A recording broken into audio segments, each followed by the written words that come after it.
NDA में BJP और उसकी सहयोगी पार्टी अपना दल की अध्यक्ष और केंद्रीय मंत्री अनुप्रिया पटेल की चिट्ठी पर सियासत तेज हो गई है। ओबीसी रिजर्वेशन को लेकर उठाए गए अनुप्रिया पटेल के सवालों पर योगी सरकार ने अब जवाब दिया है। अनुप्रिया पटेल के सभी आरोपों को योगी सरकार ने सिरे से खारिज कर दिया है। दरअसल अपना दल की नेता और मिर्जापुर से सांसद अनुप्रिया पटेल ने 27 जून को सीएम योगी आदित्यनाथ को चिट्ठी लिखी थी।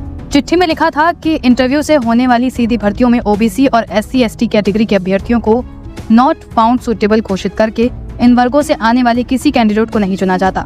योगी सरकार को ये चिट्ठी लिखते हुए अनुप्रिया पटेल ने मांग की थी कि ओबीसी SC/ST के पदों को उन्हीं वर्गों के अभ्यर्थियों द्वारा भरा जाना चाहिए। सीएम को लिखी इस चिट्ठी का जवाब यूपी लोक सेवा आयोग ने दिया है। यूपी PSC ने कहा कि आरक्षित पद कभी अनारक्षित नहीं हो सकते। आयोग ने कहा है कि आरक्षित पद कैरी फॉरवर्ड की श्रेणी में आते हैं, उन्हें परिवर्तित करने का कोई प्रावधान नहीं है। आयोग का कहना है कि साक्षात्कार प्रक्रिया कोडिंग आधारित है, जिसमें अभ्यर्थियों के क्रमांक, नाम, registration number, roll number, category और उम्र को ढककर सेलोटेप से चिपकाया जाता है। इस तरह व्यक्तिगत विवरण इंटरव्यू काउंसिल के सामने नहीं रखा जाता। साक्षात्कार परिषद द्वारा नॉट फाउंड सुटेबल अंकित नहीं किया जाता, बल्कि ग्रेडिंग दी जाती है। आयोग ने कहा है कि इंटरव्यू के बाद इंटरव्यू काउंसिल के सदस्य और अन्य कंसल्टेंट दी हुई ग्रेडिंग को औसत के सिद्धांत के आधार पर मार्क्स बदलने के बाद मार्कशीट में अपडेट किए जाते हैं। इन मार्कशीट पर सदस्य और कंसल्टेंट के साइन होते हैं। फिर इसके बाद मार्कशीट का लिफाफा सील किया जाता है।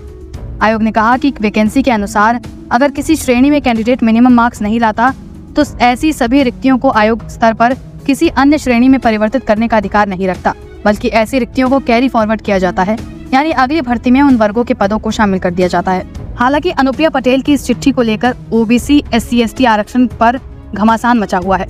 माना जा रहा है कि ओबीसी यानी पटेल वोट बैंक को साधने और उन पर पकड़ मजबूत बनाए रखने के लिए अनुप्रिया पटेल ने सीधी भर्ती में आरक्षण का मुद्दा उठाया है। इससे पहले भी अनुप्रिया पटेल कई दूसरी भर्तियों में आरक्षण के मुद्दे को उठाती रही हैं। बता दें कि अनुप्रिया पटेल बीजेपी पार्टी की प्रमुख सहयोगियों में से एक हैं। अनुप्रिया की पार्टी का पटेल और अन्य ओबीसी समुदाय पर खासा प्रभाव देखा जाता है। अनुप्रिया पटेल को एनडीए सरकार में वाणिज्य एवं उद्योग राज्य मंत्री बनाया गया है। हाल ही में सांसद पद की शपथ लेने के दौरान उनकी सपा सांसद धर्मेंद्र यादव से भी बहस हो गई थी। दरअसल जियाउर रहमान बर्ग के उर्दू में शपथ लेने पर अपना दल S की चीफ और मिर्जापुर लोकसभा सीट से सांसद अनुप्रिया पटेल बिगड़ गई थी। उन्होंने उर्दू में शपथ लेने की कड़ी आलोचना की थी। इस पर धर्मेंद्र यादव ने अनुप्रिया पटेल की निंदा करते हुए कहा कि अनुप्रिया पटेल को तमिल, तेलुगु, उड़िया और कन्नड़ में शपथ लेने वाले सदस्यों से कोई दिक्कत नहीं हुई, जबकि सपा सांसद के उर्दू में शपथ लेने से उनको दिक्कत हो रही है। धर्मेंद्र यादव ने आगे कहा कि जब शुरू किया है तो सुनना भी सीखो। पहले कान को अच्छा लग रहा था, अब क्यों बुरा लग रहा है।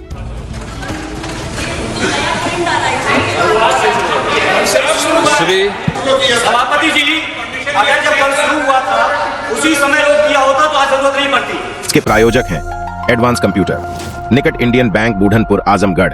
यदि आप अपनी बच्चे को कंप्यूटर की उत्तम शिक्षा देना चाहते हैं तो तुरंत संपर्क करें।